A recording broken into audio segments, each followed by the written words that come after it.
அனைவருக்கும் வணக்கம். சிஸ்டர் பற்றி பேசுறதுக்காக கூப்பிட்டாங்க.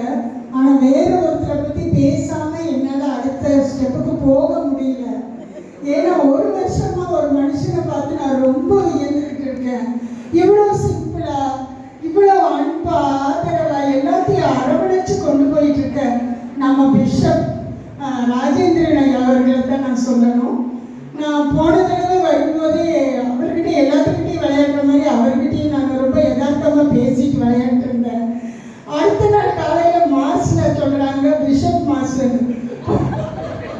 போய் பார்த்தா அவர் தான் மாஸ் வச்சுட்டு இருக்காரு. நான் கேட்டேன், பிஷப் மாஸ்ன்னு சொன்னீங்க, ஃபாதர் வச்சுட்டு இருக்காரு.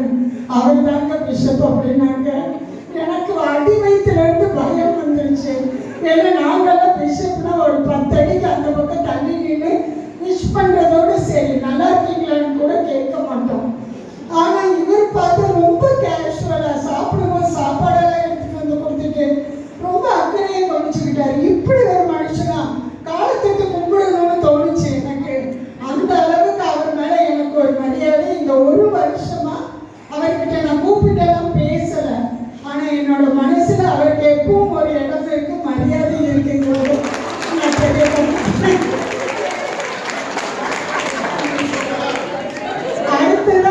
அதே மாதிரி நம்ம Josephine sister last year Coimbatore டயசிஸ்லேருந்து என்னை அனுப்பிச்சி வச்சுருந்தாங்க. 4 பேர் வந்தோம். நான் தான் ஃபோன் பண்ணி சிஸ்டர்கிட்ட கேட்டேன், சிஸ்டர் நாங்கள் இந்த மாதிரி கோயம்புத்தூர்லேருந்து வந்திருக்கோம், எங்கே வர்றதுன்னு. நீங்கள் யாருமா பேசுகிறீங்க? அந்த ஒரு குயில் குரல். நான் சொன்னேன், நான் ஜோஸ்பின் பேசுகிறேன்.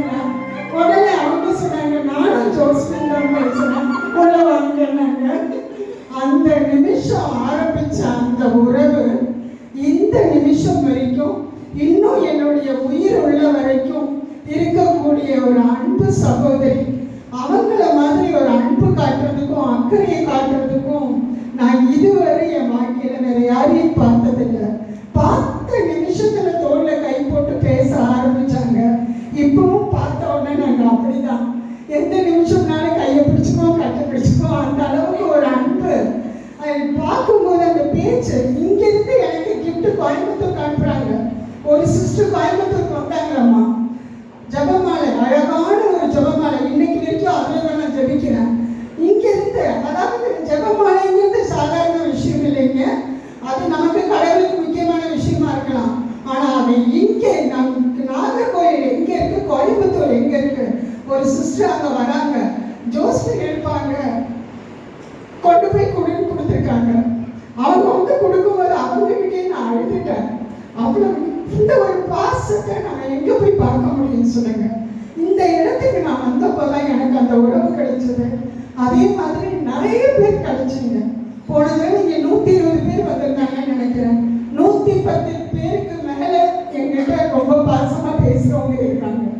அந்த அளவுக்கு அன்பும் பாசமும் எல்லாம் இருந்தாங்க. அந்த நிமிஷத்துல இருந்து நீங்க ரீடிங் வாசிங்க, நீங்க இந்த வேலையை பாருங்க, நீங்க அதை பண்ணுங்க, சீஃப் கெஸ்ட் வந்து நான் கூட்டிட்டு போய் அவங்க கூட சாப்பிட சொல்லுங்க. இப்படி ஒவ்வொரு நிமிஷத்துலையும் என்னை கேர் எடுத்து பார்த்துக்கிட்டாங்க. உண்மையிலேயே எனக்கு ஒரு சகோதரி இருந்திருந்தா என்னை இந்த அளவுக்கு கவனிச்சிருப்பாங்களான்னு தெரியாது. என் ஃப்ரெண்டை நான் அடிக்கடி சொல்லுவேன், என் அம்மா மாதிரி. ஆனால் இவங்களை நான் அடிக்கடி சொல்றேன், என் அக்கா மாதிரி, என் தங்கச்சி மாதிரி. அவங்கள விட நான் அக்கா தான். அதனால என் தங்கச்சி எனக்கு கூட இருந்தால் எப்படி இருப்பாங்களோ அந்த மாதிரி தான் அவங்கள நினைக்கிறேன். அவங்கள பற்றி பேசணும்னா நான் மணிக்கணக்காக பேசிகிட்டு இருக்கோம். அவங்கள பற்றி பார்க்குற எல்லாத்துக்கிட்டையும் நான் சொல்கிறது உண்டு. அதனால என் மனசில் இருக்கிறத ஒரு சின்ன கவிதையாக, ஒரு வாழ்த்து மடலாக எழுதி கொண்டு வந்திருக்கேன். அதை உங்க முன்னாடி படிக்கிறேன்.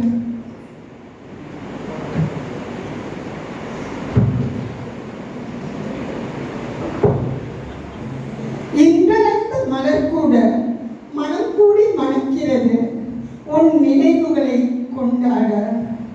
இன்றளந்த மலர் கூட மனம் கூடி மணக்கிறது உன் நினைவுகளை கொண்டாட. கிள்ளை மொழியில் கொஞ்சம் அன்னை நீயே, பிள்ளை தமிழில் கவர்ந்தெழுத்தாய் என்னை நீயே. கிள்ளை மொழியில் கொஞ்சம் அன்னை நீயே, பிள்ளை தமிழில் கவர்ந்தெழுத்தாய் என்னை நீயே. வருடங்கள் கூட கூட வயதாகும் இங்கே அனைவருக்கும். ஆனால் வருடங்கள் சேர சேர வயது குறைகிறதோ உனக்கு? ஆச்சரியங்கள் ஆயிரம், அதில் இதுவும் ஒன்றாய் இருந்துவிட்டு போகட்டுமே. மனதோடு பேசி மகிழ வைப்பாய். நேசங்கள் எப்போதும் வயதை பார்ப்பதில்லை. அன்புக்கு அன்பொன்றே தேவை. அந்த அன்பை வாரி வழங்கும் தேவதையே, ஒளி கொடுக்கும் தேவதையாய், கண்களில் கருணையோடு, வார்த்தைகளில் கனிவோடு, தாய்மை உணர்வோடு எனக்கு கிடைத்த வரப்பிரசாதம் நீ. என் சகோதரியை நினைவூட்டிய அன்பு சகோதரியே, எதிர்பாராமல் கிடைத்த உறவு நொடி பொழுதில் ஈர்த்து கொண்டாய் என்னை.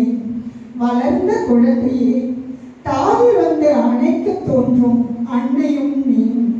கண்ணும் கிள்ளி கொஞ்சம் தோன்றும் குழந்தையும் நீ. கள்ளமில்லா சிரிப்பில் உள்ளம் கொள்வாய். வெள்ளை சிரிப்பில் உலகை வெல்வாய். வாழ்க நீ பல்லாண்டு. என்றும் உன் அன்பு சகோதரி ஜோஸ்பின். கவிதைக்கு பொய்யழகு என்று சொல்வார்கள். ஆனால் அது பொய் என்று நிரூபித்து தன்னுடைய உணர்வுகளை உண்மையான வார்த்தைகளால் அலங்கரித்து இந்த வாழ்த்து மடலை அருட்சகோதரி